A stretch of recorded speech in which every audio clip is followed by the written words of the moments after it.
ദൈവനാമത്തിന് മഹത്വം ഉണ്ടാകട്ടെ. May the Lord's name be glorified. പ്രിയപ്പെട്ടവരെ, വീണ്ടും ഒരു പ്രാവശ്യം കൂടെ ഞങ്ങളോടൊപ്പം ഈ പ്ലാറ്റ്ഫോമിൽ ഒന്നിച്ചായിരിക്കാൻ ദൈവം തന്ന ഈ അവസരത്തെ ഓർത്ത് ഞാൻ നന്ദിയുള്ളവനായിട്ടായിരിക്കും. I want to thank the Lord again for giving me an opportunity to be with all of you like this today. ഇങ്ങനെ ഒരു അവസരം പ്രിയപ്പെട്ടവരോടൊക്കെ ഉള്ള നന്ദിയും സ്നേഹവും ആദരവും പ്രാരംഭമായിട്ട് അറിയിക്കും. I would like to express my thanks and gratitude for those who have allowed me for this. കേരളത്തിലെ പ്രത്യേകിച്ച് ഇപ്പോൾ വീണ്ടും നിപ്പായുടെ ഒരു നിലയിലുള്ള അങ്ങനെ ഒരു മഹാമാരിയെക്കുറിച്ചുള്ള വാർത്തകൾ മാധ്യമങ്ങളിൽ വന്നുകൊണ്ടിരിക്കുന്ന സമയമാണ്. These times we are hearing of Nipah virus, which is a big dangerous virus that is prevailing in Kerala right now. കോവിഡിൻ്റെ പ്രയാസങ്ങൾ കഴിഞ്ഞ കാര്യങ്ങളെല്ലാം ഒരു നിയന്ത്രണത്തിലെത്തി എന്ന് കരുതിയ സന്ദർഭത്തിലാണ് വീണ്ടും ഈ നിലയിൽ നിപ്പ വൈറസിൻ്റെ ആക്രമണം കേരളത്തിലുണ്ട് എന്നുള്ള വാർത്തകളൊക്കെ കഴിഞ്ഞ ദിവസങ്ങളിൽ വരാനിടയായത്. പ്രിയമുള്ളവരെ, ഞാൻ പറഞ്ഞത് കാര്യങ്ങളൊക്കെ ഒരു നിയന്ത്രണത്തിലായി എന്ന് കരുതിയിരിക്കുന്ന സമയത്താണ് കഴിഞ്ഞ ദിവസം വീണ്ടും ഈ മഹാമാരിയെക്കുറിച്ചുള്ള വാർത്തകൾ മാധ്യമങ്ങളിൽ വരാനിടയായത്. Dear ones, we were thinking it was a time of matters being settled, and we now hear about this virus being spread. ആദ്യം കേട്ടതുപോലെ വലിയ പ്രയാസം ഇപ്പോഴും പറയുന്നില്ലെങ്കിലും അതിൻ്റെ ഭീഷണി ഇപ്പോഴും നിലവിലുണ്ട്. Even though it was mentioned initially, it was something very dangerous, but that threat is still there, even though it is not as dangerous as it was portrayed in the beginning. ഞാൻ ഇന്ന് സന്ധ്യയിൽ ഇവിടെ ആയിരിക്കുമ്പോൾ എന്തുകൊണ്ടാണ് നമ്മുടെ ജീവിതത്തിൽ ഈ നിലയിലുള്ള പലതരത്തിലുള്ള കഷ്ടതകൾ വരുന്നത് എന്ന കാര്യമാണ് എൻ്റെ ഹൃദയത്തിൽ ഒരു ചിന്തയായിട്ട് വന്നത്.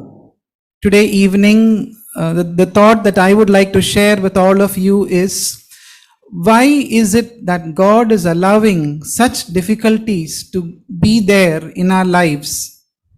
നമുക്ക് വളരെ പരിചിതമായ ഒരു സങ്കീർത്തന വാക്യം 23-ാം സങ്കീർത്തനം 4-ാമത്തെ വാക്യമാണ്.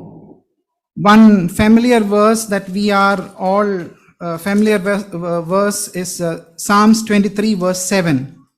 4-ാമത്തെ വാക്യം. താഴ്വരയിൽ കൂടെ നടന്നാലും ഞാൻ ഒരു അനർത്ഥവും ഭയപ്പെടുകയില്ല. Even though I walk through the valley of death, of the shadow of death, I fear no evil. നോക്കുക, കൂരിരുൾ താഴ്വര സ്വാഭാവികമായിട്ട് നമുക്ക് ഇഷ്ടമുള്ള കാര്യമല്ല.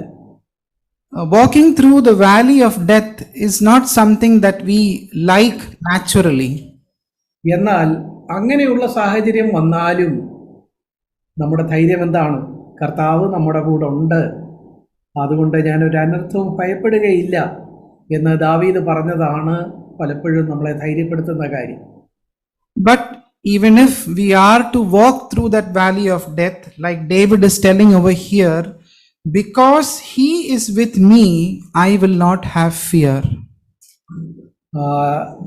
നമ്മളെ കർത്താവായ യേശു ക്രിസ്തു യോഹന്നാന്റെ സുവിശേഷം 16:33 പറഞ്ഞ വാക്യവും നമുക്ക് വളരെ പരിചിതമായ വാക്യമാണ്. What the Lord Jesus spoke in John's Gospel, chapter 16, verse 34, is also something that we are very familiar with.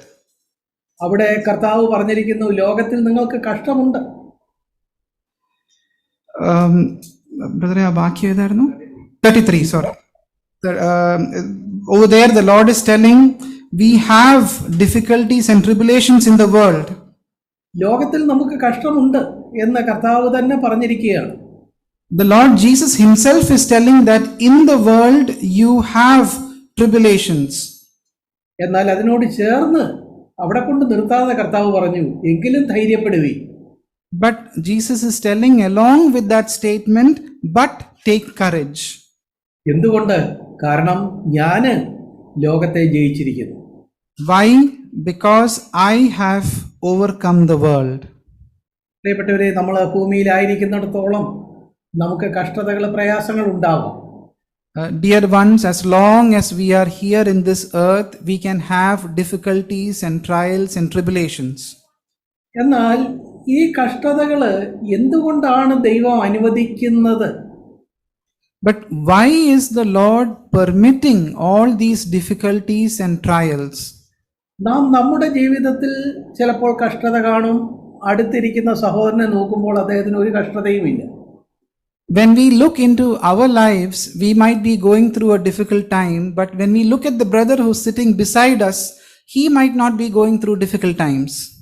അല്ലെങ്കിൽ ഒരു സഹോദരി പറയുന്നത്, ഞാൻ എൻ്റെ കുഞ്ഞുങ്ങളുമായിട്ട് അങ്ങ് കഷ്ടപ്പെടുകയാണ്, എന്നാൽ മറ്റേ സഹോദരിക്കൊന്നും അങ്ങനെയുള്ള ഒരു പ്രയാസവും ഇല്ല എന്നാണ് താരതമ്യം ചെയ്ത് ചിന്തിക്കുന്നത്. Another sister can tell, with my children I am struggling, but when I compare myself with that other sister, she is not struggling like that with her children. കണ്ടോ, ഞാൻ പറഞ്ഞു വന്നത്, നമ്മൾ ഓരോരുത്തരെ സംബന്ധിച്ചും വ്യത്യസ്തമായ കഷ്ടതകളിലൂടെയാണ് കടന്നു പോകുന്നത്, സാഹചര്യങ്ങളിലൂടെയാണ് കടന്നു പോകുന്നത്. What I was trying to tell was, all of us are going through different circumstances and different situations in life. നമുക്ക് ഓരോരുത്തർക്കും വ്യത്യസ്തമായ ഈ നിലയിലുള്ള കാര്യങ്ങൾ ദൈവം അനുവദിക്കുന്നതിന് കാരണം എന്താണ്? And what is the reason that God is allowing these different circumstances to prevail in each of our lives?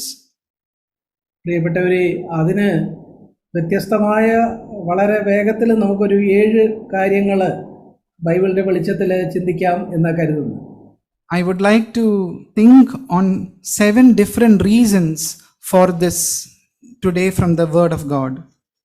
ഒന്നാമത്, നമ്മുടെ വിശ്വാസം അത് എത്രത്തോളം ജെനുവിനാണ്, എത്രത്തോളം അത് യാഥാർത്ഥ്യമുള്ളതാണ് എന്ന് പരിശോധിച്ചറിയാൻ വേണ്ടിയാണ് ദൈവം ചിലപ്പോൾ നമ്മുടെ ജീവിതത്തിലെ കഷ്ടതകൾ അനുവദിക്കുന്നത്.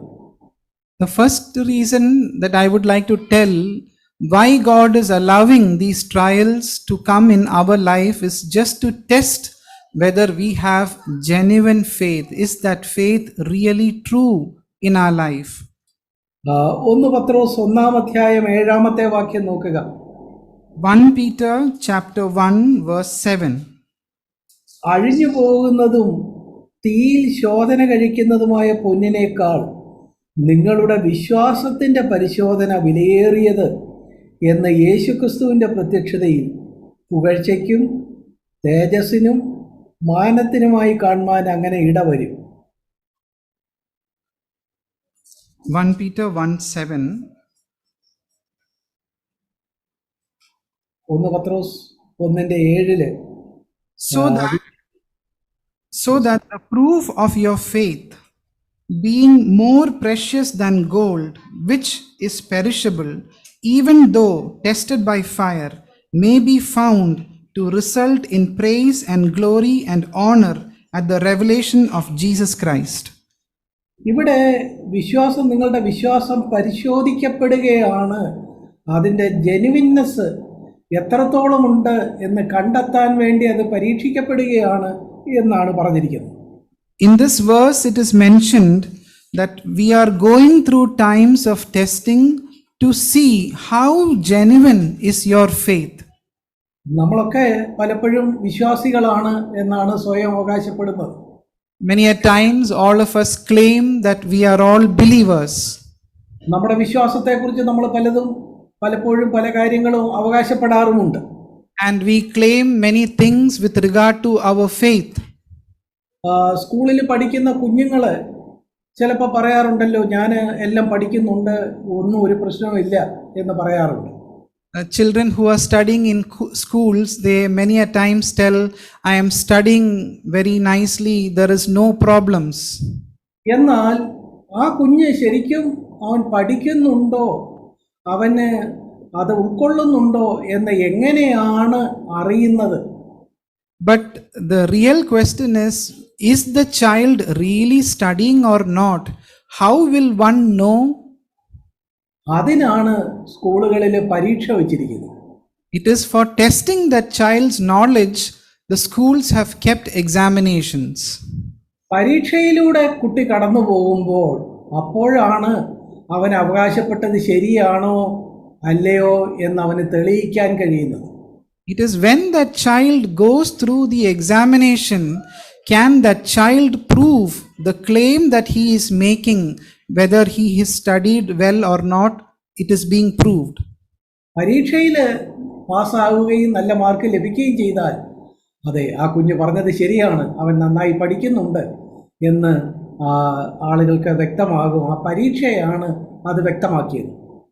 It is that examinations result when the child goes through the exams and he scores good marks, then that marks is a proof to the claim that he had made, that he had studied properly. അപ്പോൾ പരീക്ഷ സ്വാഭാവികമായി കുഞ്ഞിന് ഇഷ്ടമല്ലെങ്കിലും അത് അവൻ്റെ പഠനത്തിൻ്റെ നിലവാരത്തിൻ്റെ യാഥാർത്ഥ്യം എന്താണെന്ന് തെളിയിക്കുന്നു എന്നുള്ളത് പരീക്ഷയെ വളരെ സ്വാഗതം ചെയ്യേണ്ടതായിട്ടിരിക്കുന്നു എന്ന് വ്യക്തമാകും. Even though the child does not like going through examination, but we have to welcome the examination factor because it is the exam that is really proving or bringing to light whether that child has really studied or not. അങ്ങനെയാണ് ഇവിടെ പത്രോസും പറഞ്ഞിരിക്കുന്നത്, നിങ്ങളുടെ വിശ്വാസത്തിൻ്റെ പരിശോധന വിലയേറിയത് എന്ന് അന്ന് പുകഴ്ചയ്ക്കും തേജസ്സിനും മാനത്തിനുമായി തെളിയിക്കപ്പെടാൻ കഴിയും. ടെസ്റ്റിംഗ് ഫോർ അപ്രൂവൽ എന്നൊരു കാര്യമാണ് അവിടെ കാണുന്നത്. That is what Peter is telling over here. The proof of your faith, that faith which is more precious, is tested by the fire. That is what we see in this verse. യാക്കോബിന്റെ ലേഖനത്തിലും നമുക്ക് പരിചിതമായ ഒരു വാക്യം ഈ നിലയിലുണ്ട്. In the book of James also there is a verse that is we are familiar with. യാക്കോബിന്റെ ലേഖനം 1-ാം അധ്യായം 3-ാമത്തെ വാക്യം നോക്കുക. James chapter 1 verse 1. 1-ാം അധ്യായം 3-ാമത്തെ വാക്യം. Verse 3. നിങ്ങളുടെ വിശ്വാസത്തിന്റെ പരിശോധന സ്ഥിരത ഉളവാക്കുന്നുവെന്നറിഞ്ഞ് അത് അശേഷം സന്തോഷമെന്നെണ്ണുവീൻ. Knowing that the testing of your faith produces endurance. കണ്ടോ, അവിടെയും വിശ്വാസത്തിന്റെ പരിശോധന അത് സന്തോഷമെന്നെണ്ണാനാണ് പറഞ്ഞിരിക്കുന്നത്. Here we are encouraged to count it as a blessing when our faith is being tested. ഏറ്റവും കൂടുതൽ പരീക്ഷകളിലൂടെ കടന്നുപോയ ബൈബിളിലെ കഥാപാത്രം ആരാണ്? Whom can you tell one who has gone through a lot of testings from the word of God? തീർച്ചയായിട്ടും നമ്മൾ ഇയ്യോബിന്റെ പേരായിരിക്കും പറയുന്നത്. Surely we will mention the name of Job. ഇയ്യോബിന്റെ ഭവനത്തില് പല വിധത്തിലുള്ള പരീക്ഷകൾ ഉണ്ടായി. In the house of Job, different kinds of trials came his way. ആ പരീക്ഷകളൊക്കെ ഉന്നം വെച്ചത് സത്യത്തിൽ എന്തിൻ്റെ മേലാണ്? അവന് ദൈവത്തിൽ യഥാർത്ഥ വിശ്വാസമുണ്ടോ ഇല്ലയോ എന്നതിലാണ് ആ പരീക്ഷകളൊക്കെ ഉന്നം വെച്ചത്. The intention of all those examinations that Job went through is to see whether he really has faith on God or not. ഒരു മനുഷ്യന് സങ്കല്പിക്കാൻ കഴിയുന്നതിനപ്പുറത്തുള്ള വിവിധ നിലകളിലുള്ള പരീക്ഷകളാണ് ഇയ്യോബിനുണ്ടായത്. നമുക്കറിയാം. We know that Job's life, if we will look at his life, he has gone through different degrees of trials and testing. എന്നാൽ അതിൻ്റെ മധ്യത്തില് ഇയ്യോബ് എന്താ പറയുന്നത്? But in the midst of all that testing, what is Job himself telling? ഇയ്യോബ് 13-15 വാക്യം നോക്കുക. Job chapter 13 verse 15. അവൻ എന്നെ കൊന്നാലും ഞാൻ അവനെ തന്നെ കാത്തിരിക്കും. Though he slays me, I will hope in him. കണ്ടോ, ഒരളവില് പലതരത്തിലുള്ള പ്രയാസങ്ങൾ, അവൻ്റെ കുഞ്ഞുങ്ങൾ മരിക്കുന്നത് ഉൾപ്പെടെ ശരീരത്തിലെ വലിയ ആ നിലയിലെ പുണ്ണും ചൊറിച്ചിലും ഒക്കെ ഉണ്ടാകുന്ന അസുഖങ്ങൾ, ഇതെല്ലാം തൻ്റെ ജീവിതത്തിൽ സംഭവിക്കുകയും സമ്പത്ത് നഷ്ടപ്പെടുകയും ചെയ്തിട്ടും ഇയ്യോബ് പറയുന്നു, അവൻ എന്നെ കൊന്നാലും ഞാൻ അവനെ തന്നെ കാത്തിരിക്കും. See, in the life of Job, his children passed away, his body is full of diseases, and he has lost all his wealth. In spite of all that, he is telling, even though he slays me, I will hope in him. ഈ പരീക്ഷകളിലൂടെ കടന്നുപോയപ്പോൾ ഇതാ ഇയ്യോബ് പൊന്നുപോലെ പുറത്തു വന്നു. അവൻ്റെ വിശ്വാസം പരിശോധിക്കപ്പെട്ടിട്ടും അത് വളരെ യാഥാർത്ഥ്യമുള്ളതാണ്, അത് വളരെ ജെനുവിനാണ് എന്ന് ഈ വാക്കുകൾ തെളിയിക്കുന്നു. Through these verse, we are able to tell that even though Job went through examinations, he came out purified, and we are able to understand his faith was a genuine faith. എന്നാൽ ഇതേ കാര്യം തന്നെ ഇയ്യോബിൻ്റെ ഭാര്യയുടെ ജീവിതത്തിലും ഇത്രയും തീവ്രമായിട്ടല്ലെങ്കിലും ഒരു ചെറിയ അളവിലുണ്ടായി. But when you compare his wife's life, even though she did not go through the same degree to which Job was tested, what was her response?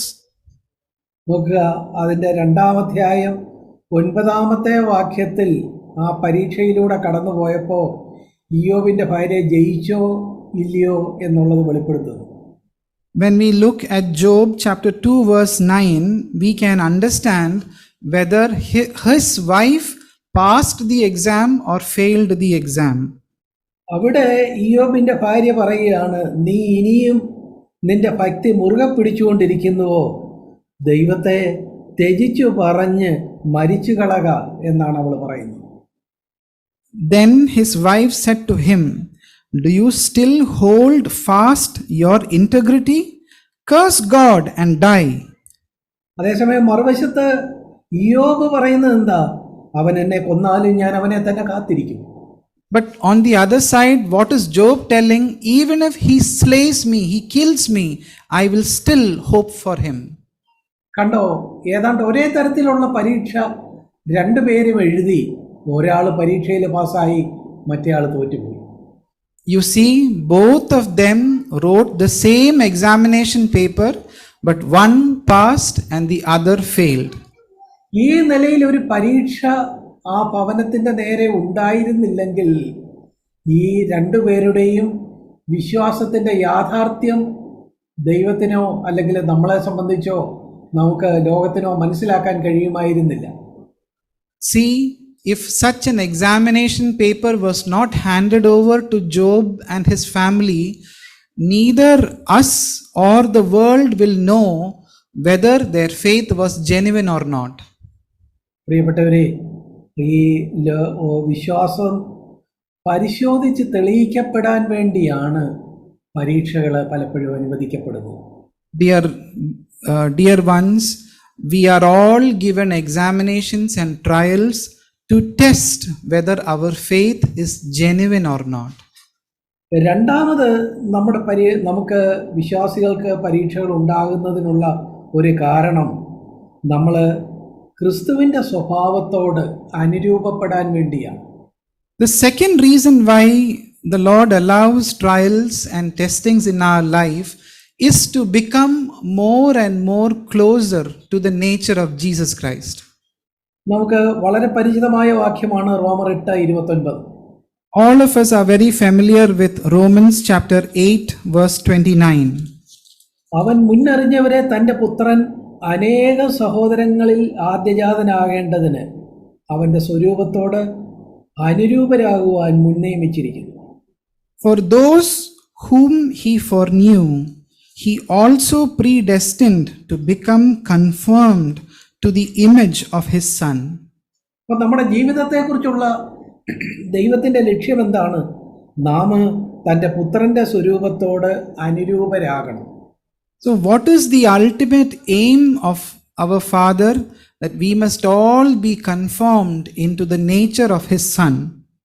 പലപ്പോഴും കഷ്ടങ്ങളിലും പ്രയാസങ്ങളിലും പ്രതിസന്ധികളിലും കൂടെ കടന്നു പോകുമ്പോഴാണ് നമുക്ക് കർത്താവിൻ്റെ ആ സ്വഭാവത്തോട് വേണ്ടതുപോലെ അനുരൂപപ്പെടാനായിട്ട് കഴിയുന്നത്. And many a times it is when we go through such trials and testings and difficulties, we are able to be more and more conformed into the nature of Jesus Christ. റോമാലേഖനം 5-ാം അധ്യായം അതിന്റെ 3-ാമത്തെ വാക്യം നോക്കുക. Let's turn to Romans chapter 5 verse 3. അവിടെ നമ്മൾ വായിക്കുന്നത്, കഷ്ടത സഹിഷ്ണുതയെയും സഹിഷ്ണുത സിദ്ധതയെയും സിദ്ധത പ്രത്യാശയും ഉളവാക്കുന്നു എന്നറിഞ്ഞ് നാം കഷ്ടങ്ങളിലും പ്രശംസിക്കുന്നു.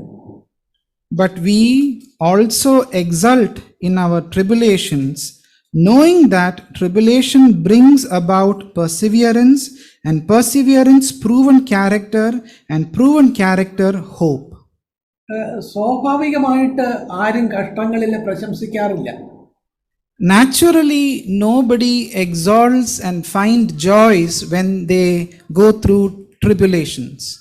എന്നാൽ അങ്ങനെയുള്ള കഷ്ടതകൾ വന്നാലേ അത് സഹിഷ്ണുതയിലേക്കും സിദ്ധതയിലേക്കും പ്രത്യാശയിലേക്കും നമ്മെ നടത്തുകയുള്ളൂ. But only if we go through such tribulations will there be a growth in our perseverance, which leads to a proven character, and which leads to our hope being increased. ആ സഹിഷ്ണുതയും ആ സിദ്ധതയും ഒക്കെയാണല്ലോ കർത്താവായ യേശുക്രിസ്തുവിൻ്റെ സ്വഭാവമാണ്. അതിനോട് നമ്മളെ അനുരൂപപ്പെടുത്തിയത് ഈ കഷ്ടതയാണ് എന്ന് നമുക്ക് കാണാൻ കഴിയും. The nature of Jesus Christ, perseverance and hope and proven character, all was in the life of Jesus Christ also attained through going through the same kind of tribulations. നമ്മളെ സംബന്ധിച്ചിടത്തോളം നമുക്ക് കർത്താവിൻ്റെ സ്വഭാവത്തോട് അനുരൂപപ്പെടാൻ ഈ കഷ്ടങ്ങളിലൂടെ കടന്നുപോയാൽ കഷ്ടത സഹിഷ്ണുതയെയും സഹിഷ്ണുത സിദ്ധതയെയും സിദ്ധത പ്രത്യാശയെയും ഉളവാക്കും. So in our life also, when we go through these tribulations, we can also know that, remind ourselves that it brings about perseverance and proven character and hope in our lives. സിദ്ധത എന്ന് പറയുന്നത് തെളിയിക്കപ്പെട്ട സ്വഭാവമാണ്. യേശുവിൻ്റെ അതേ സ്വഭാവം അതിലേക്ക് നമ്മളെ നടത്തുന്നത് കഷ്ടങ്ങളാണ്. അതുകൊണ്ട് ഞങ്ങൾ കഷ്ടങ്ങളിൽ പ്രശംസിക്കുന്നു. When you tell proven character over here, it is referring to the character of Jesus Christ, and our trials and tribulations will lead us to that direction of Jesus. പ്രിയപ്പെട്ടവരെ, പലപ്പോഴും നമുക്ക് അനുവദിക്കുന്ന കഷ്ടങ്ങൾ ദൈവം ആഗ്രഹിക്കുന്ന ഒരു സ്വഭാവം നമ്മുടെ ജീവിതത്തിൽ വന്നാൽ മാത്രമേ ദൈവം പിൻവലിക്കുകയുള്ളൂ. പിൻവലിക്കൂ എന്ന് പറഞ്ഞേ, നമ്മുടെ ജീവിതത്തിലെ ദൈവം അനുവദിക്കുന്ന കഷ്ടതകൾ അതിൻ്റെ ആ ലക്ഷ്യം നേടിയാൽ മാത്രമേ പലപ്പോഴും ദൈവം പിൻവലിക്കുകയുള്ളൂ. ദൈവം the trials and tribulations that the Lord is allowing in your life, He will only stop allowing you to go through such examinations only when He sees that He has seen that desired result of making you going through those examinations. ദൈവത്തിൻ്റെ ലക്ഷ്യം എന്താണ്? ദൈവത്തിൻ്റെ ലക്ഷ്യം തൻ്റെ പുത്രൻ്റെ സ്വരൂപത്തോട് അനുരൂപപ്പെടുത്തുക എന്നതാണ്. What was God's ultimate aim in allowing those examinations? It is to make you more and more confirmed to the nature of Jesus Christ. നമ്മൾ നേരത്തെ നമ്മുടെ മാസികയിൽ കൊടുത്ത ഒരു കഥ ഇതോടനുബന്ധിച്ച് കൊടുത്ത ഒരു കാര്യം ഞാൻ ഇപ്പോഴും ഓർക്കുന്നു. I remember one story that was shared in our Jeevamozhigal magazine. അവിടെ ഒരു സഭയിലെ സഹോദരിമാരുടെ മീറ്റിങ്ങിൽ അവർ സംസാരിച്ച ഒരു കാര്യത്തെക്കുറിച്ചാണ് കഥയിൽ പറയുന്നത്. In that story, it is referring to a discussion that was happening among the sisters in the church. സഹോദരിമാരുടെ യോഗത്തിൽ ആ ആഴ്ച അവർ മലാഖിയുടെ പുസ്തകം 3-ാം അധ്യായമാണ് പഠിച്ചുകൊണ്ടിരുന്നത്.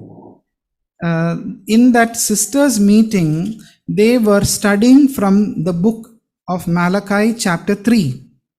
ആ 3-ന്റെ 3-ാമത്തെ വാക്യം അവരെ വായിക്കാനിടയായി. And in their study, they were able to read verse 3 like this. അവിടെ നമ്മൾ വായിക്കുന്നത്, അവൻ ഊതിക്കഴിക്കുന്നവനെ പോലെയും വെള്ളി ശുദ്ധി വരുത്തുന്നവനെ പോലെയും ഇരുന്നു കൊണ്ട് ലേവിപുത്രന്മാരെ ശുദ്ധീകരിച്ച് പൊന്നുപോലെയും വെള്ളി പോലെയും നിർമ്മലീകരിക്കും എന്നാണ് നമ്മൾ വായിക്കുന്നത്. The verse reads like this: He will sit as a smelter and purifier of silver, and he will purify the sons of Levi and refine them like gold and silver. ഇവിടെ നോക്കുക, സ്വർണവും വെള്ളിയും ഒക്കെ ശുദ്ധീകരിക്കുന്നതിനെക്കുറിച്ചും നിർമ്മലീകരിക്കുന്നതിനെക്കുറിച്ചും ഈ വാക്യം സഹോദരിമാർ വായിച്ചു അവരത് ചർച്ച ചെയ്തു. The sisters read about gold and silver being purified, and they discussed about this among themselves in the meeting. എന്നാൽ അവർക്കിത് വേണ്ടതുപോലെ മനസ്സിലായില്ല. എപ്പോഴാ ഈ ശുദ്ധി വരുന്നെന്ന് എങ്ങനെ അറിയും, എങ്ങനെയാ അത് ചെയ്യുന്നത് എന്നൊക്കെ അവർ അങ്ങോട്ടും ഇങ്ങോട്ടും ഒക്കെ ചോദിച്ചു. But they still did not understand after reading this verse, when can we tell gold and silver has been purified? And they started asking among themselves this question. അപ്പോൾ സഹോദരിമാരുടെ കൂട്ടത്തിൽ ഒരുവൾ പറഞ്ഞു, അത് സാരമില്ല, നമ്മുടെ ചർച്ച് ഹാളിനടുത്ത് ഒരു സ്വർണ്ണപ്പണിക്കാരനുണ്ട്, എനിക്ക് പരിചയമുള്ള ആളാണ്. പുള്ളിയുടെ പണി രാവിലെ മുതൽ വൈകുന്നേരം വരെ സ്വർണം ഉരുക്കുകയും ശുദ്ധീകരിക്കുകയും ഒക്കെ ചെയ്യുന്നതാണെന്ന് ഞാൻ മനസ്സിലാക്കിയിട്ടുണ്ട്. നമുക്കൊരു ദിവസം അങ്ങോട്ട് പോകാം, പുള്ളിയോട് ചോദിക്കാമെന്ന്. So one of the sister told, let's not worry much about this question. Near our church itself there is a goldsmith who is living, and from morning to evening his only duty is to sit and purify the gold. So I can go and ask a permission for all of us to go over there one day. അതനുസരിച്ച് അടുത്ത അവരുടെ മീറ്റിങ്ങിൻ്റെ ദിവസം അവർ ഈ സ്വർണ്ണപ്പണിക്കാരൻ്റെ കടയിലാണ് ചെന്നത്. So next time when they were supposed to have a meeting, they all went to that goldsmith's shop. അവിടെ ചെന്ന് അവർ പറഞ്ഞു, നിങ്ങൾ ഈ വെള്ളിയും പൊന്നും ഒക്കെ ശുദ്ധീകരിക്കുന്നതെന്ന് കാണാനാണ് ഞങ്ങൾ വന്നത്, നിങ്ങളെ ഉപദ്രവിക്കുകയില്ല, നിങ്ങൾ ചെയ്തു, ഞങ്ങളിത് കണ്ടു പഠിച്ചോളാം എന്നൊക്കെ അവർ പറഞ്ഞു. So the sisters told the goldsmith like this: we just came to and understand how you are purifying your gold. We will not make any disturbance or commotion for you. You continue your work. അപ്പോൾ അവർ നോക്കിയപ്പോൾ ഒരു സ്വർണത്തിൻ്റെ കഷണം എടുത്ത് ഈ സ്വർണ്ണപ്പണിക്കാരൻ വലിയ ചൂടിൽ പിടിക്കുന്നു, വലിയ തീക്കകത്ത് പിടിക്കുന്നു. So as they were observing the work of the goldsmith, what he did was he took a block of gold and he is holding it upon a very hot furnace. എന്നിട്ട് അത് ഉരുകുമ്പോൾ പെട്ടെന്ന് പൊടുന്നനെ അതിനെ തണുത്ത വെള്ളത്തിൽ മുക്കുന്നു. And as soon as the gold in that vessel is melting, it is being dipped into a cold water. അതിനുശേഷം വീണ്ടും അത് എടുത്ത് ചൂട് തീയിൽ പിടിച്ച് പിന്നെയും അതിനെ ചൂടാക്കുന്നു. And that cold gold, again immediately the goldsmith is bringing it on top of a very hot surface. അത് ഉരുകി കഴിയുമ്പോൾ പിന്നെയും തണുത്ത വെള്ളത്തിൽ അത് മുക്കുന്നു. ഇങ്ങനെ പല കാര്യങ്ങൾ അവർ കാണാനിടയായി. So again after it becomes in a liquid form, the goldsmith is bringing it back into the cold water, and many a times he was keeping on repeating this process. അപ്പോൾ അവർ ചോദിച്ചു, നിങ്ങൾ എന്തിനാണ് ഇതിങ്ങനെ ചൂടിൽ തീയിൽ പിടിക്കുകയും പിന്നെ തണുത്ത വെള്ളത്തിൽ മുക്കുകയും ചെയ്യുന്നത്, എന്തായി ചെയ്യുന്നതെന്ന് ചോദിച്ചു. So the observers, the sisters asked the goldsmith, what are you continuously making it hot and again dipping it in the cold water? What are you doing? അപ്പോൾ അദ്ദേഹം പറഞ്ഞു, ഞാൻ ഇതിൽ മായമൊക്കെ ഉണ്ട്, അതിൻ്റെ അകത്ത് മറ്റ് ചില ലോഹങ്ങളൊക്കെ കലർന്നിട്ടുണ്ട്, അതൊക്കെ ഉരുക്കി അതിനെ കൂടുതൽ ശുദ്ധിയാക്കുക ചെയ്യുന്നു എന്ന് പറഞ്ഞു. So the goldsmith gave a reply: in this raw form of gold there are many things that are like alloys that are contaminating it. By doing this process I am making this gold more and more purified. ഇങ്ങനെ പലവട്ടം ചെയ്താലേ അത് യഥാർത്ഥത്തിൽ അത് നിർമ്മലമായി തീരുകയുള്ളൂ. And only if I keep on repeating this process of shifting it from hot to cold will it become more and more purified. അപ്പോൾ സഹോദരിമാരിൽ ഒരാൾ ചോദിച്ചു, ആട്ടെ, ഇത് ശരിക്കും നിർമ്മലമായി ശുദ്ധിയായി എന്ന് നിങ്ങൾ എപ്പോഴാണ് അറിയുന്നത്, എപ്പോഴാണ് ഇതൊന്ന് നിർത്തുന്നത്, എങ്ങനെയാണ് നിങ്ങൾ ഇത് മനസ്സിലാക്കുന്നത് എന്ന് ചോദിച്ചു.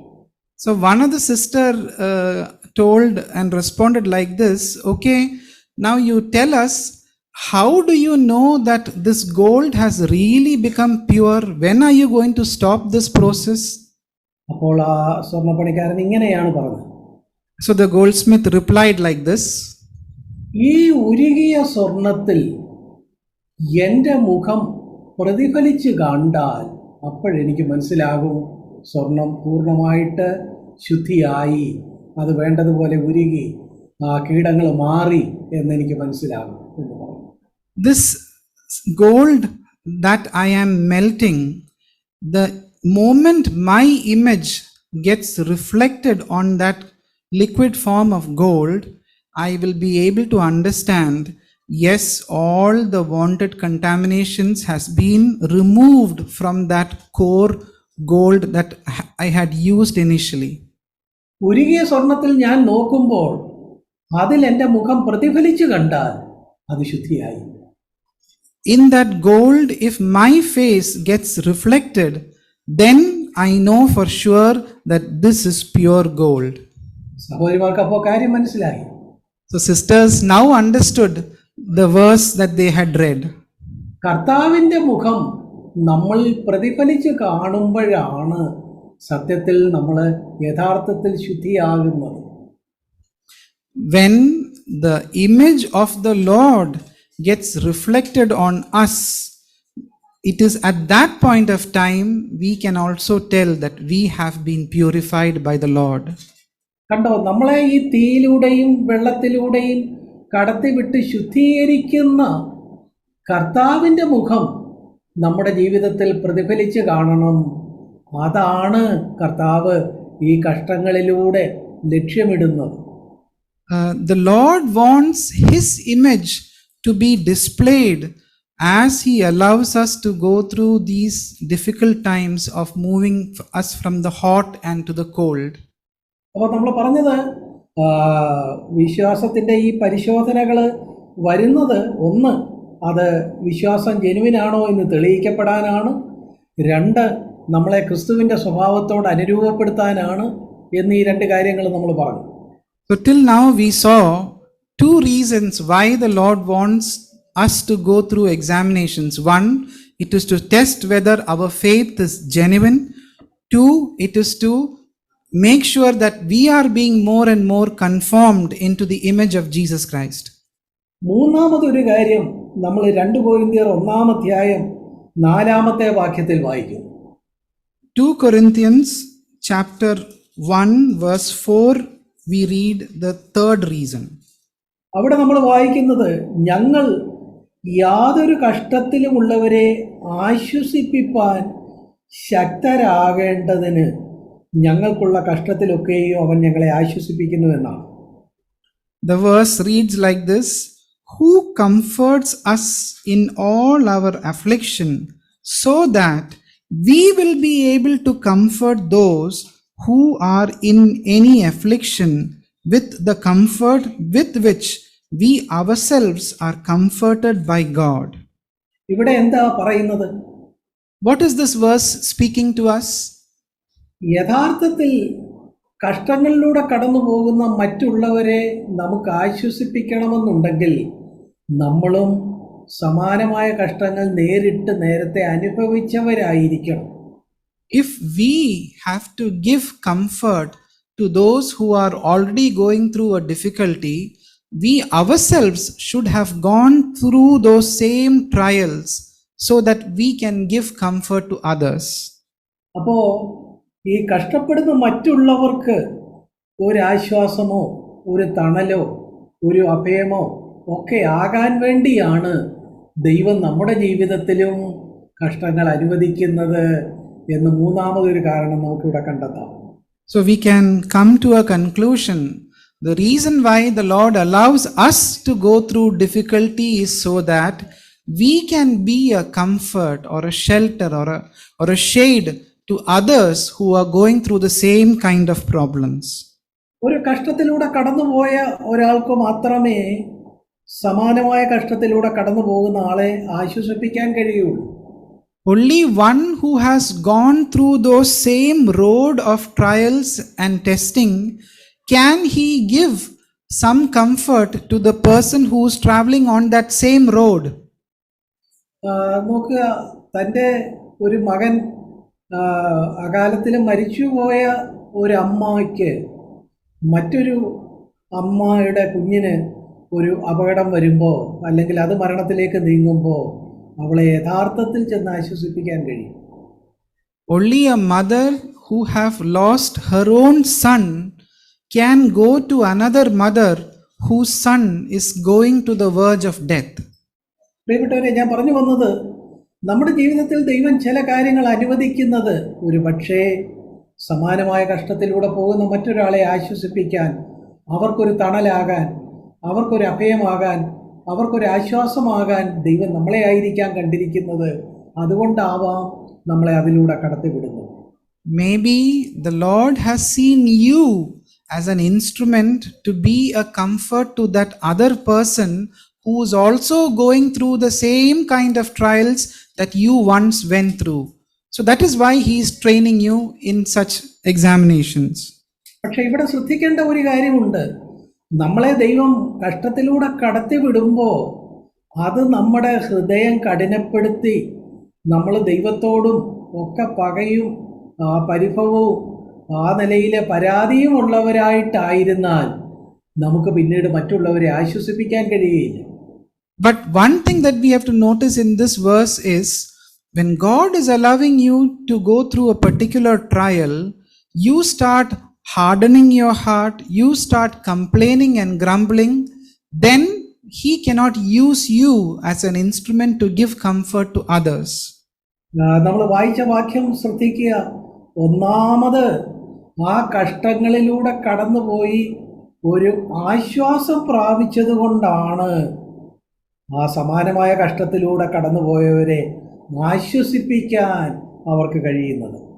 If you read this verse very carefully, when we went through those afflictions, it is because you received a comfort, you are able to offer that comfort to others who are going through the same kind of conflicts. നമ്മൾ ഫിലിപ്പിയർക്ക് എഴുതിയ ലേഖനം 2-ാം അധ്യായം 19 മുതൽ 25 വരെയുള്ള വാക്യങ്ങൾ നോക്കുക. ഫിലിപ്പിയർ 2:19-25 വാക്യങ്ങൾ. Philippians chapter 2 verses 19 to 25. അവിടെ നമ്മൾ കാണുന്നത് പൗലോസ് കാരാഗ്രഹത്തിൽ കിടന്നുകൊണ്ട് ഫിലിപ്പിയർക്ക് ലേഖനം എഴുതുകയാണ്. What we see over here is Paul is now residing or living in a prison and he is writing a letter to the Philippians. നമ്മൾ പറഞ്ഞ ഭാഗത്ത് പൗലോസ് പറയുന്നു, ഞാൻ തീമത്യോസിനെ എപ്പഫ്രാദിത്തോസിനെ ഒക്കെ നിങ്ങളുടെ അടുത്തേക്ക് അയക്കുന്നു. അവര് എന്നെ സഹായിച്ച് എന്നെ ആശ്വസിപ്പിച്ച് ഇവിടെ ഇരിക്കാനല്ല ഞാൻ ആഗ്രഹിക്കുന്നത്, മറിച്ച് നിങ്ങളിപ്പോൾ ചില പ്രയാസങ്ങളിലൂടെ കടന്നു പോകുന്നുണ്ട്, നിങ്ങളെ ആശ്വസിപ്പിക്കാൻ അവരെ ഞാനിതാ നിങ്ങളുടെ അടുത്തേക്ക് അയക്കുന്നു. In this passage, Paul is telling that I am sending Timothy and Epaphroditus so that they will not sit here and give me comfort, but I understand that you are going through difficulties and you need some comfort, so I am sending them to you. കണ്ടോ, പൗലോസ് ചില കഷ്ടങ്ങളിലൂടെ കടന്നുപോയി. അതുകൊണ്ട് പൗലോസ് താൻ എന്ത് ചെയ്യുന്നു, സമാനമായ അല്ലെങ്കിൽ വ്യത്യസ്തമായ വേറെ കഷ്ടത്തിലൂടെ കടന്നു പോകുന്ന ഫിലിപ്പിയരെ ഓർക്കാനും അവരെ സഹായിക്കാനും തയ്യാറാകുന്നതിൻ്റെ ഒരു പ്രായോഗികമായ ഒരു വശമാണ് നമ്മളിവിടെ കാണുന്നത്.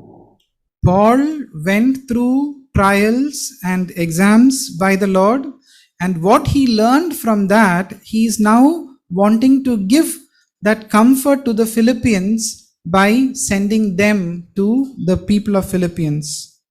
നാലാമതായിട്ട് കഷ്ടതയുടെ മറ്റൊരു കാര്യം, ക്രിസ്ത്യാനിയായിട്ട് കഷ്ടം സഹിക്കുക എന്ന ആ പദവി, അതിനോട് നീതി പുലർത്താൻ വേണ്ടിയാണ് നമുക്ക് പലപ്പോഴും ദൈവം കഷ്ടം അനുവദിക്കുന്നത് എന്നതാണ്.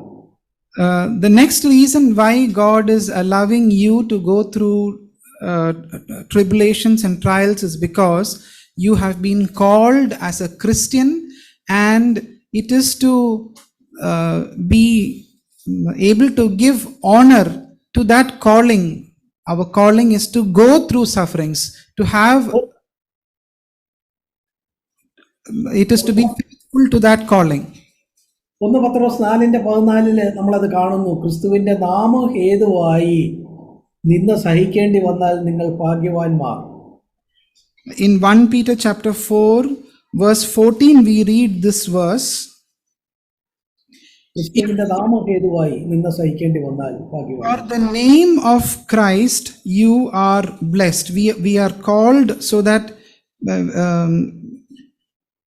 if you are reviled for the name of Christ, you are blessed.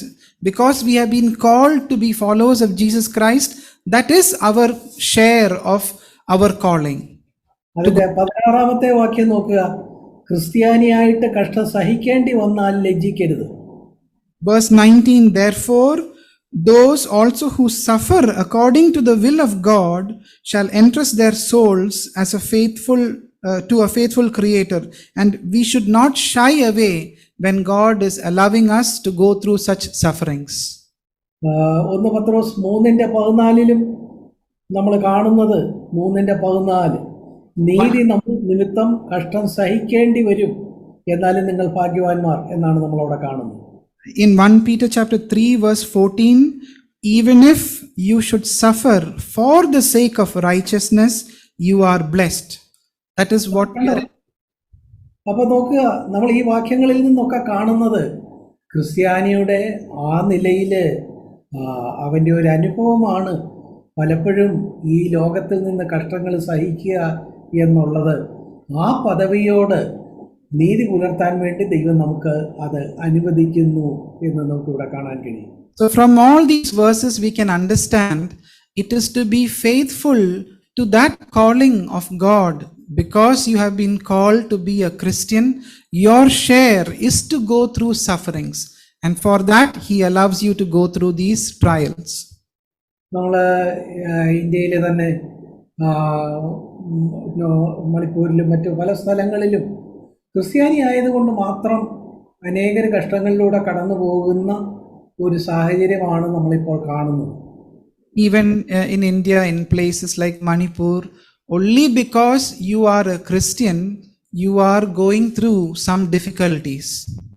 പ്രിയപ്പെട്ടവരെ, നമ്മൾ മുന്നോട്ട് പോകുന്തോറും ഈ നിലയിലുള്ള അനുഭവങ്ങളൊക്കെ നമുക്കും വന്നുകൂടുന്നില്ല. Dear ones, going forward, there is no guarantee that this kind of difficulty will not come our way. എന്നാൽ ഇവിടെ പത്രോസ് പറയുന്നു, ക്രിസ്ത്യാനിയായിട്ട് കഷ്ടം സഹിക്കേണ്ടി വന്നാൽ ലജ്ജിക്കരുത്. But Peter is exhorting over here, because you are a Christian and you are called to suffer, do not shy away from such difficulties. എബ്രായർ 11 ഒടുവിലത്തെ വാക്യങ്ങളിലേക്ക് വരുമ്പോൾ ആ നിലയിൽ വിശ്വാസത്തിന് വേണ്ടി കഷ്ടം സഹിച്ചവരെ കുറിച്ചും ഒക്കെ നമ്മൾ കാണുന്നുണ്ട്. When we turn to Hebrews chapter 11, we can see many lives which went through a lot of trials and testings. അതിൻ്റെ 11:33 മുതൽ 38 വരെയുള്ള വാക്യങ്ങൾ നോക്കുക. Let's look at verses 33 to 38. സമയചുരുക്കം മൂലം ഞാൻ അത് വായിക്കാനായിട്ട് ഒരുപ്പെടുന്നില്ല. Because of the shortness of time, I am not reading all those verses. എന്നാൽ കഷ്ടങ്ങളിലൂടെ കടന്നു പോയപ്പോൾ രണ്ട് കൂട്ടർക്ക് രണ്ട് വ്യത്യസ്ത അനുഭവങ്ങൾ ഉണ്ടായതായിട്ടാണ് നമ്മൾ കാണുന്നത്. But when we see the people who went through sufferings, two groups of people are responding in two different ways. രണ്ട് കൂട്ടരും വിശ്വാസികളാണ്. Both these groups are believers. എന്നാൽ നോക്കുക, അതിൻ്റെ 33 മുതൽ 35 ആദ്യ ഭാഗം വരെ നമ്മൾ കാണുന്ന ആ വിശ്വാസികൾ എന്ത് ചെയ്തു? അവർക്ക് പ്രയാസങ്ങൾ ഉണ്ടായപ്പോൾ അവർ രാജ്യങ്ങളെ അടക്കി, സിംഹത്തെ നേരിട്ടപ്പോൾ അതിൻ്റെ വായയെ അടച്ചു, അവർ തീയിലൂടെ കടന്നു പോയപ്പോൾ അതിൻ്റെ ബലം കെടുത്തി, അവർ വാളിലൂടെ കടന്നു പോയപ്പോൾ വാളിൻ്റെ വായ്ക്ക് തെറ്റി. അങ്ങനെ അതൊന്നും അവരെ നേരിടാതെ അതിൻ്റെ മുമ്പിലൊക്കെ ജയാളികളായിട്ട് അവരെ നടത്തിയതായിട്ടാണ് കാണുന്നത്. The first group of believers, what they did was, we see that when they came in front of the lion's mouth was shut. When they came in front of the fire, they quenched the power of the fire. When they came in front of the sword, they escaped the edge of the sword. What we generally see is they conquered all these situations. എന്നാൽ അതിനോട് ചേർന്ന് അതിൻ്റെ 35 മുതൽ 38 വരെ പറഞ്ഞിരിക്കുന്ന രണ്ടാമത്തെ വിഭാഗമോ, അവർ ഭേദ്യമേറ്റു, പരിഹാസം, ചമ്മട്ടി, ചങ്ങല ഇതൊക്കെ ആ നിലയിൽ അവർ ഏൽക്കേണ്ടതായിട്ട് വന്നു. ഈർച്ചവാളാൽ അറുക്കപ്പെട്ടു, അവരതൊക്കെ ഏറ്റുവാങ്ങി എന്നാണ് നമ്മളവിടെ കാണുന്നത്. But when you see the believers, the second group from verses 35 to 38, when they were allowed to be tortured, when they were allowed to go through difficult times, they they accepted those sufferings in their lives. അപ്പൊ കണ്ടോ, ഈ ഈർച്ചവാളാൽ അറുക്കപ്പെടുകയും ചമ്മട്ടിയും ചങ്ങലയും പരിഹാസവും ഏൽക്കുകയും ഭേദ്യം ഏൽക്കുകയും ചെയ്തവര് നേരത്തെ പറഞ്ഞവരെക്കാൾ വിശ്വാസം കുറഞ്ഞവരായിരുന്നു. So can we conclude that those who were put to death, those who were put about in sheepskins and goatskins, can you tell that in comparison to the first group of believers, they are different in their degree of faith? അല്ല പ്രിയപ്പെട്ടവരെ, രണ്ടു കൂട്ടരും ഒരേപോലെ വിശ്വാസികളായിരുന്നു. പക്ഷേ ദൈവം തൻ്റെ സർവജ്ഞതയിൽ രണ്ടു കൂട്ടർക്ക് രണ്ട് വ്യത്യസ്തമായ രീതിയിലാണ് അവർക്ക് അനുഭവം നൽകിയത്. Both of the group of believers, you can't distinguish them. God in his great knowledge permitted different kinds of trials in both these believers' lives. പ്രിയപ്പെട്ടവരെ, അതുകൊണ്ട് നമ്മൾ ക്രിസ്ത്യാനിയായിട്ട് നമ്മൾ കഷ്ടം സഹിക്കേണ്ടി വന്നാൽ അതെന്തോ കുറഞ്ഞ കാര്യമായിട്ടല്ല കാണേണ്ടത്. അതൊരു പദവിയാണ്. അതിന് ദൈവം നമ്മളെ ആ നിലയിൽ അനുവദിച്ചെങ്കിൽ അതിന് നന്ദി പറയുക. So when God in his great wisdom is allowing you to go through trials and difficulties because you are a Christian, you should never consider it as something of low standard, but as a privilege, as a blessedness. അതുപോലെ തന്നെ ദൈവം തന്റെ സർവജ്ഞതയിൽ ഒരു പക്ഷേ നമുക്ക് അങ്ങനെ ഒരു കാര്യങ്ങൾ അനുവദിച്ചില്ലെങ്കിൽ അതിലും നമ്മളെന്തോ മറ്റവരെക്കാളും കൂടിയ ആളുകളാണ് എന്ന് കരുതാതെ ദൈവത്തിന് നന്ദി പറയുക, നന്ദിയുള്ളവരായിട്ടായിരിക്കുക. But on the other side, if God in his great wisdom is not allowing you to go through these difficulties, do not consider yourself that you have a special status before God. Humble yourself. നമുക്ക് കഷ്ടത അനുവദിക്കുന്നതിൻ്റെ ഒരു അഞ്ചാമത്തെ കാരണം നമുക്ക് 34-ാം സങ്കീർത്തനത്തിൽ നിന്ന് വായിക്കാനായിട്ട് കഴിയും. The fifth reason why God allows trials in our life, we can read from Psalms 34. അവിടെ നമ്മൾ കാണുന്നത് കഷ്ടങ്ങളിലൂടെ കടന്നു പോകുമ്പോൾ ക്രിസ്തുവിൻ്റെ സാന്നിധ്യം കൂടുതൽ സജീവമാകും. അങ്ങനെ ആ ക്രിസ്തുവിൻ്റെ സാന്നിധ്യം നമുക്ക് കൂടുതൽ സജീവമാക്കാൻ അവിടുന്ന് നമ്മളെ കഷ്ടങ്ങളിലൂടെ കടത്തിവിടും എന്ന് നമുക്ക് മനസ്സിലാക്കാൻ കഴിയും. From this Psalms, we can understand that when we go through trials and tribulations, we can feel more of the presence of the Lord. And in that context, God allows tribulation in our life. 34-ാമത്തെ വാക്യം, ഹൃദയം നുറുങ്ങിയവർക്ക് യഹോവ സമീപസ്ഥൻ. Psalms 34 verse 18, the Lord is near to the broken-hearted. കണ്ടോ, ദൈവം സമീപസ്ഥനായിട്ട് സങ്കീർത്തനക്കാരനായ ദാവീദിന് തോന്നിയത് എപ്പോഴാണ്? ആ കഷ്ടത്തിലൂടെ കടന്നുപോയി ഹൃദയം നുറുങ്ങിയപ്പോഴാണ്. When did David feel that the Lord is very near? It is when he allowed David to go through that difficult situation and he was broken. 46-ാം സങ്കീർത്തനത്തിന്റെ 1-ാമത്തെ വാക്യം, കോരഹപുത്രന്മാരുടെ ആ സങ്കീർത്തനം നമുക്ക് പരിചിതമാണ്. 46:1. Psalms 46 verse 1, the Psalms of the sons of Korah, we are familiar with. ദൈവം നമ്മുടെ സങ്കേതവും ബലവുമാകുന്നു, കഷ്ടങ്ങളിൽ അവൻ ഏറ്റവും അടുത്ത തുണയായിരിക്കുന്നു. God is our refuge and strength, a very present help in trouble. ദൈവം എപ്പോഴും സമീപസ്ഥനും എപ്പോഴും അടുത്ത തുണയും തന്നെയാണ്. At all times, God is very near and a good help. പക്ഷേ കഷ്ടങ്ങളിലൂടെ കടന്നു പോയപ്പോഴാണ് ആ ആ നിലയിൽ അവർക്ക് ദൈവത്തിൻ്റെ സാന്നിധ്യം കൂടുതൽ അനുഭവിച്ചറിയാൻ കഴിഞ്ഞത്, ദൈവം അടുത്ത തുണയാണ് എന്ന് തിരിച്ചറിയാൻ കഴിഞ്ഞത്. But it was when they went through trouble, they were able to realize that God's help, His presence was near to them. നമ്മൾ നമ്മുടെ ജീവിതത്തിൽ നോക്കുക, പലപ്പോഴും കഷ്ടതയിലൂടെ കടന്നു പോകുമ്പോഴല്ലേ ദൈവത്തിൻ്റെ സാന്നിധ്യം നമുക്ക് കൂടുതൽ ഒരു യാഥാർത്ഥ്യമായിട്ട് അനുഭവിച്ചറിയാൻ കഴിയുന്നു. If you will look into your own lives also, will you not agree that it is when you go through difficult times, you are able to tell that, yes, the Lord was very near to me? കുഞ്ഞുങ്ങളുമൊത്ത് നടക്കുമ്പോൾ കുഞ്ഞുങ്ങൾ സാധാരണഗതിയിൽ അപ്പൻ്റെ കയ്യിൽ പിടിക്കുകയില്ല. പക്ഷേ നല്ല ഇരുട്ടുള്ളപ്പോൾ അല്ലെങ്കിൽ ഒരു പട്ടി കുരയ്ക്കുമ്പോൾ പെട്ടെന്ന് കുഞ്ഞ് കാണാം അപ്പൻ്റെ കയ്യിൽ കയറി പിടിക്കുന്നു. Usually when the children walk with their parents, they do not hold the hands of their parents.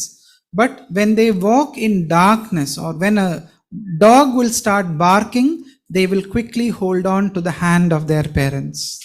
കണ്ടോ, പട്ടി കുരയ്ക്കുക, ഇരുട്ട് വരിക തുടങ്ങിയ കഷ്ടങ്ങൾ വന്നപ്പോഴാണ്, നേരത്തെ തന്നെ അടുത്തുണ്ടായിരുന്നു പിതാവ്, പക്ഷേ ആ പിതാവിൻ്റെ കരം ഗ്രഹിക്കാൻ അപ്പോഴാണ് അവർക്ക് തോന്നിയത്. The father was always walking beside the child, but it was when they went into darkness or when they heard the dog barking, they held on to the father's hand. നമ്മൾ നേരത്തെ വായിച്ച ആ 23-ാം സങ്കീർത്തനം ഇത് വളരെ ഭംഗിയായിട്ട് പറയുന്നുണ്ട്. This truth is very beautifully mentioned in Psalms 23. നമ്മൾ നേരത്തെ വായിച്ചത് അതിൻ്റെ മധ്യത്തിലുള്ള വാക്യമാണല്ലോ. കൂരിരുൾ താഴ്വരയിൽ കൂടി നടന്നാലും ഞാൻ ഒരു അനർത്ഥവും ഭയപ്പെടുകയില്ല, നീ എന്നോടുകൂടെ ഇരിക്കുന്നുവല്ലോ, നിന്റെ വടിയും കോലും എന്നെ ആശ്വസിപ്പിക്കുന്നു. The verse 4, even though I walk through the valley of shadow of death, I fear no evil, for you are with me, your rod and your staff, they comfort me. ഈ വാക്യം എന്ന് പറയുന്നത് 6 വാക്യങ്ങളുള്ള ഈ സങ്കീർത്തനത്തിൻ്റെ മധ്യത്തിലെ വാക്യമാണ്. This psalm is a verse that is placed in the middle of 6 verses. ഇവിടെ സങ്കീർത്തനക്കാരൻ ഈ 4-ാം വാക്യത്തിലാണ് കൂരിരുൾ താഴ്വരയിൽ കൂടെ കടന്നുപോയത്. And the psalmist is walking through the valley of death at this particular verse. ഈ കൂരിരുൾ താഴ്വരയിൽ കൂടെ നടക്കുന്നതിന് മുമ്പ് ദൈവത്തെ ഈ സങ്കീർത്തനക്കാരൻ എങ്ങനെയാ വിളിക്കുന്നത് എന്ന് ശ്രദ്ധിച്ചിട്ടുണ്ടോ? Have you noticed how this psalmist is addressing God before the time he had to go through the valley of death? അതിൻ്റെ 2-ാം വാക്യത്തിൽ പച്ചയായ പുൽപ്പുറങ്ങളിൽ അവൻ എന്നെ കിടത്തുന്നു, 3-ാം വാക്യത്തിൽ എൻ്റെ പ്രാണനെ അവൻ തണുപ്പിക്കുന്നു എന്നാണ് പറയുന്നത്. He is telling like this about God: He makes me lie down in green pastures. In verse 3, He leads me beside quiet waters.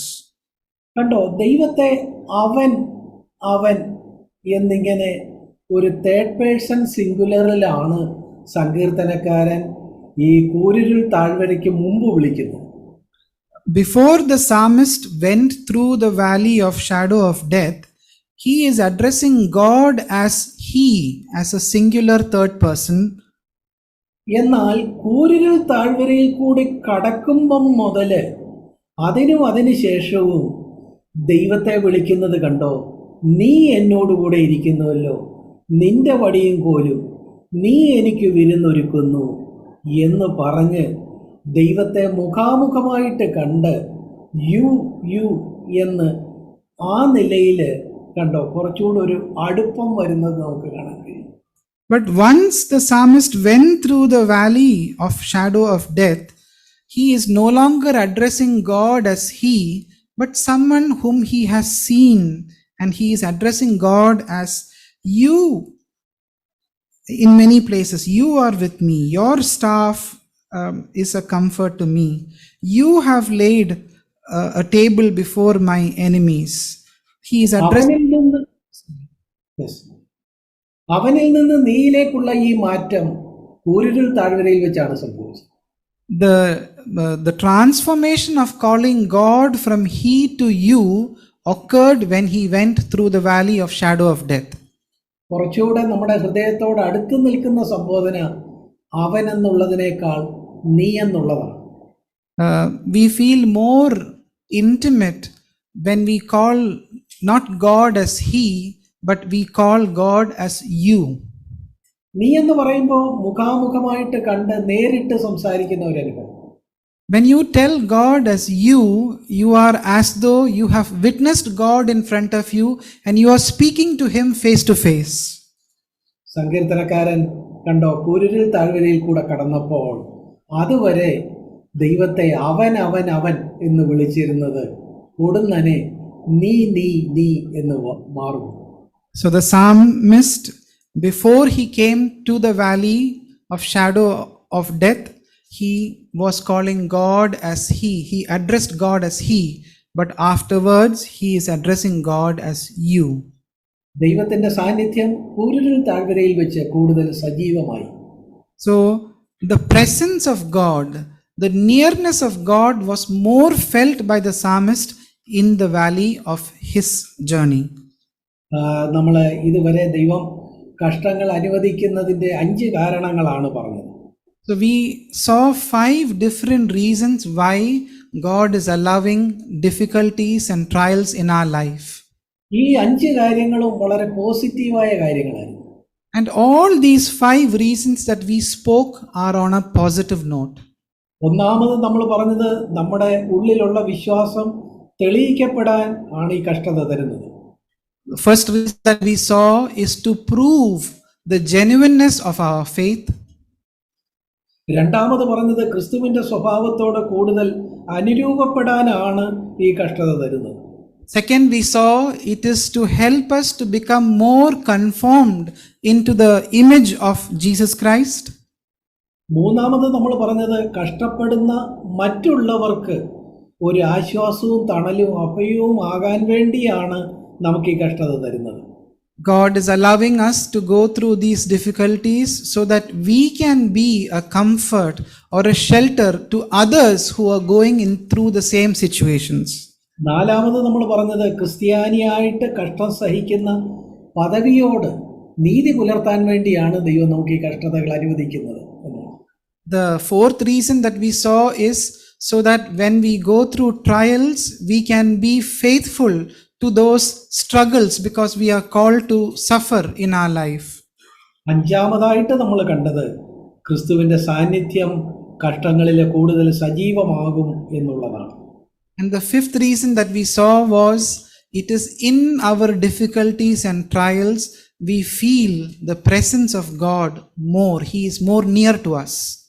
എന്നാൽ ഇനി പറയാൻ പോകുന്ന 2 കാരണങ്ങൾ നെഗറ്റീവായ നിഷേധാത്മകമായ 2 കാര്യങ്ങളാണ്.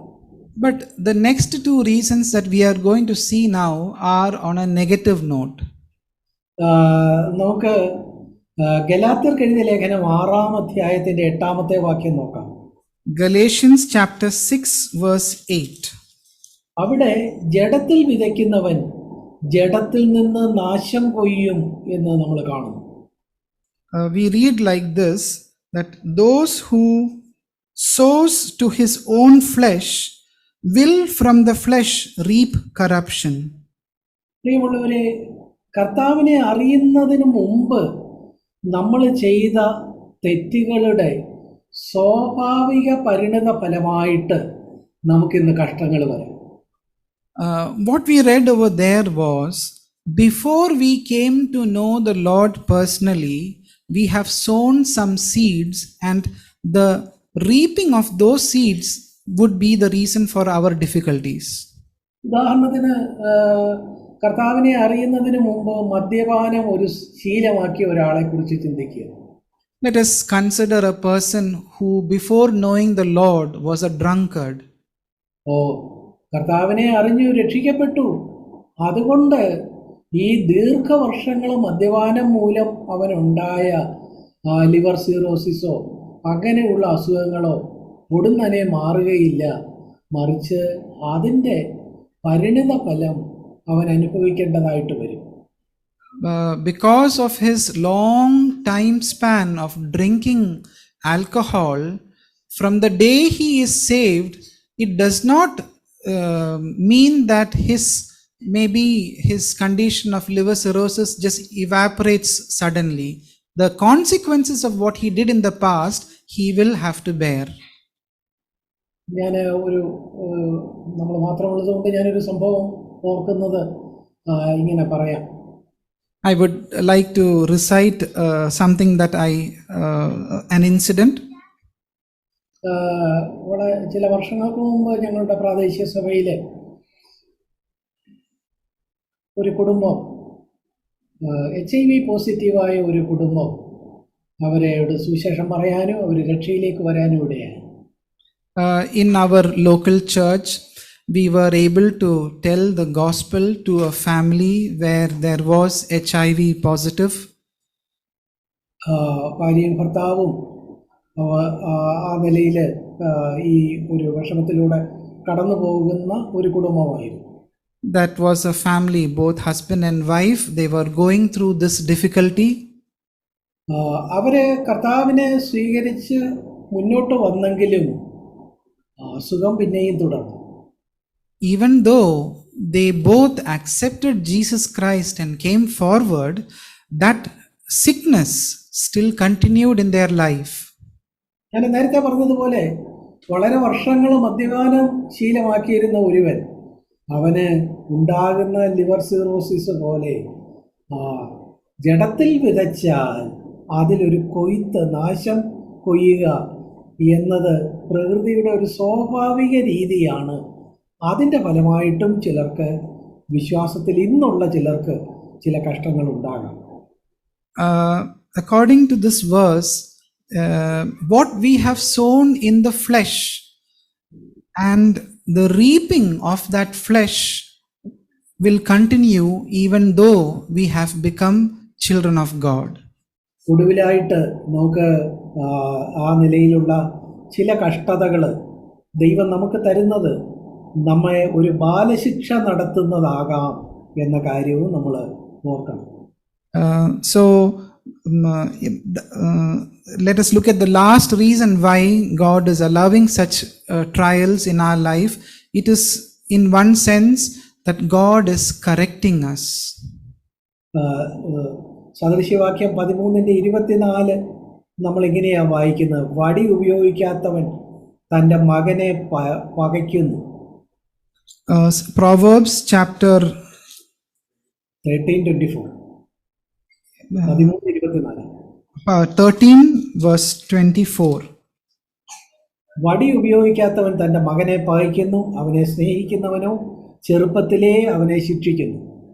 He who withholds his rod hates his son, but he who loves him disciplines him diligently. നമ്മൾ വിശ്വാസത്തിൽ വന്ന ശേഷം നമ്മൾ ചില തെറ്റുകൾ ചെയ്താൽ ദൈവം നമ്മളെ ഒരു ശിക്ഷണത്തിന് വിധേയമാക്കും. After coming to faith, when we do something wrong, there will be a correction that God allows in our life. അത് നമ്മളെ സ്നേഹിക്കുന്നത് കൊണ്ടാണ് ആ ബാലശിക്ഷ നമുക്ക് തരുന്നത്. And it is because he loves us, this disciplining is being given to us. എബ്രായർ 12:5-10 വരെയുള്ള വാക്യങ്ങൾ നോക്കുക. Hebrews 12 verses 5 to 10. Let us look. സമയ ചുരുക്കം മൂലം നിങ്ങൾ വീട്ടിൽ ചെന്ന് വായിച്ചു നോക്കിയാൽ മതി. അവിടെ കർത്താവ് ഒരു വിശ്വാസിക്ക് തൻ്റെ മകൾക്ക് അനുവദിക്കുന്ന ബാലശിക്ഷയുടെ ഒരു വിശദമായ വിവരം നമുക്ക് 5 മുതൽ 10 വരെയുള്ള വാക്യങ്ങളിൽ വായിക്കാൻ കഴിയും. In verses 5 to 10, we can see the discipline that a father gives to his child. മകനെ കർത്താവിൻ്റെ ശിക്ഷ നിരസിക്കരുത് എന്ന് പറഞ്ഞ് തുടങ്ങുന്ന ആ ഭാഗം ഗുണത്തിനായി തന്നെയാണ്, നമ്മുടെ ആത്യന്തിക ഗുണത്തിനാണ് നമ്മളെ ശിക്ഷിക്കുന്നത് എന്ന് പറഞ്ഞാണ് അവിടെ അവസാനിക്കുന്നത്. The verse which starts, "My son, do not regard lightly the discipline of the Lord," ends by telling he is doing it for your own good. അതുകൊണ്ട് ഒരു വിശ്വാസിക്ക് ഇന്ന് വരുന്ന ചില കഷ്ടതകൾ ഒരു പക്ഷേ ദൈവം തരുന്ന ബാലശിക്ഷയുടെ ഭാഗമാണോ എന്ന് നമ്മൾ പരിശോധിക്കേണ്ടതായിട്ടുണ്ട്. So, as a believer, some disciplines or difficulties that the Lord is allowing in our life, we can judge and see, is it possible that the Lord is correcting me? അപ്പോൾ നമ്മൾ 1 കൊരിന്ത്യർ 11:24 മുതൽ 32 വരെയുള്ള വാക്യങ്ങൾ, 29 മുതൽ 32 വരെയുള്ള വാക്യങ്ങൾ നോക്കുമ്പോൾ കർത്തൃമേശയിൽ ആ നിലയിൽ ഗൗരവമില്ലാതെ സംബന്ധിച്ചാൽ ചില ബാലശിക്ഷകളിലൂടെ കടക്കുന്നതിനെ കുറിച്ച് പറയുന്നുണ്ടല്ലോ. 1 കൊരിന്ത്യർ 11. When we are doing the Lord's table also, if in 1 Corinthians chapter 11 verses 23, there is also a reference where if you are partaking of the Lord's table without judging yourself, there is a consequence that can come upon your life. That is also mentioned over there. പ്രിയപ്പെട്ടവരെ, അതുകൊണ്ട് ഇന്ന് ഏതെങ്കിലും കഷ്ടതയിലൂടെ കടന്നു പോകുമ്പോൾ അത് ഒരു പക്ഷേ ദൈവം നമ്മുടെ ഏതെങ്കിലും തെറ്റിന് തരുന്ന ബാലശിക്ഷയാണോ എന്ന് നാം ഒരു സ്വയപരിശോധന നടത്തേണ്ടതായിട്ടുണ്ട്. So, dear ones, today when the Lord is allowing you to go through a disciplining, let us judge ourselves and see whether is it the Lord trying to correct me for the wrong that I have done. അപ്പോൾ നമ്മൾ പറഞ്ഞത് ദൈവം അനുവദിക്കുന്ന കഷ്ടതകൾ ഒന്ന് ബാലശിക്ഷയാകാം. So what we were trying to see was, one, the Lord allowing difficulties and trials is like a discipline in our life. രണ്ടാമത് നമ്മൾ പറഞ്ഞത് നേരത്തെ ചെയ്ത ഒരു തെറ്റിന്റെ സ്വാഭാവിക പരിണിത ഫലമാവാം.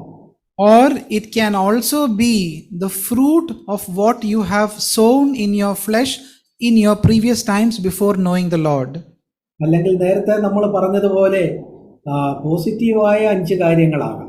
So, and before that we saw positive 5 reasons as to why the Lord is allowing discipline, allowing trials in your life. പ്രിയപ്പെട്ടവരെ, ഏത് കഷ്ടങ്ങളായാലും നമ്മൾ കർത്താവിൻ്റെ അടുത്തേക്ക് തന്നെ ചെല്ലുക. No matter whatever kind of trials he is allowing, let us go close to the Lord. അത് ബാലശിക്ഷയാണോ, നേരത്തെ ചെയ്ത തെറ്റിന്റെ പരിണിത ഫലമാണോ എന്നൊക്കെ നമ്മൾ സ്വയശോധന ചെയ്യുക. We can look into ourselves and judge and see whether is it a discipline or is it a fruit of what I had done in the past. We can look into all those things. കഷ്ടങ്ങളിലൂടെ കടന്നു പോകുന്നത് ക്രിസ്തുവിന്റെ സ്വഭാവത്തോട് കൂടുതൽ അനുരൂപപ്പെടാൻ നമ്മളെ സഹായിക്കട്ടെ. May the difficulties that we go through help you to become more and more conformed to the nature of Jesus Christ. ക്രിസ്തുവിന്റെ സാന്നിധ്യം കൂടുതൽ സജീവമാകാൻ നമ്മെ സഹായിക്കട്ടെ. May it help you to feel the presence of Jesus more in your life. ക്രിസ്ത്യാനിയായിട്ട് കഷ്ടം സഹിക്കുന്ന പദവിയോട് കൂടുതൽ നീതി പുലർത്താൻ നമ്മളെ സഹായിക്കട്ടെ. May your trials help you to become more and more worthy of your call for being Christians and to suffer for Christ. കഷ്ടപ്പെടുന്ന മറ്റുള്ളവരെ ആശ്വസിപ്പിക്കാൻ നമുക്ക് കൂടുതൽ കരുണയും സ്നേഹവും അത് തരട്ടെ. May the trials that God allows you to go through help you to be a comfort and to be merciful to others. നമ്മുടെ വിശ്വാസം യഥാർത്ഥമാണെന്ന് തെളിയിക്കപ്പെടാൻ ഈ കഷ്ടതകൾ ഇടയാക്കട്ടെ. May your trials help you to prove that the faith that you have is genuine faith. നമുക്ക് ഏതായാലും ഇന്ന് കഷ്ടങ്ങളിലൂടെ കടന്നു പോകുമ്പോൾ നമുക്ക് നമ്മുടെ കർത്താവിൻ്റെ അടുത്തേക്ക് തന്നെ ചെല്ലാം. No matter what kind of trials you are going through, let us go close to the Lord Jesus. ഈ വചനങ്ങളാൽ ദൈവം നമ്മെ അനുഗ്രഹിക്കുമാറാകട്ടെ. And may the Lord help us all through these words.